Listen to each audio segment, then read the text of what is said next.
ওই চোরাই চোরাই তোর বুদ্ধি গিলা করা গরুর মতন হয়েছে। এই কুটুস ফুল আর ভেড়া ফুল নিয়ে যাবে স্বাধীনতা দিবসের দিনে। তাইলে কি ফুল নিয়ে যাবি? গোলাপ ফুল। একটা পিসের দাম 5 টাকা। যদি 10টা কিনিস না তো তোর ফাটে ফুরাইন যাবে। সিলিকন লাগালেও ঠিক হবে না।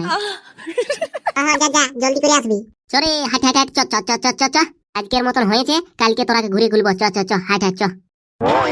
বুঝলি রে লেবু, সারা মদনার একটুকু বুদ্ধি নেই কি? আটা বুদ্ধি থাকলে কি আর কাড়া তোড়া তু দেখিস না, স্কুলে তো প্রত্যেক দিন মার খাতু, তার জন্য সারা স্কুলে ছাড়িয়ে দিয়েছে।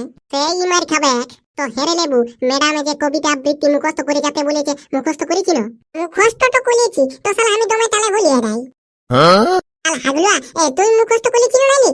লেবু, আমিও একটা দেশভক্তির আবৃত্তি মুখস্থ করেছি, ওইটাই বলবো ভাবছি। আরে আমি কিছু মুখস্থ নাই করি বাবু। আমি কে বলতে বললে আমি পারবো নাই, আগেই বলিয়ে দিছি। স্বাধীনতা দিবস বটে, একটা কবিতা হলেও বলবি। নাই নাই, আমি পারবো নাই। কবিতা বলতে বলতে দেখবি সবিতা বাইরে যাবে, তখন আরো হ্যাঁ সে তো আমরা সব কিছু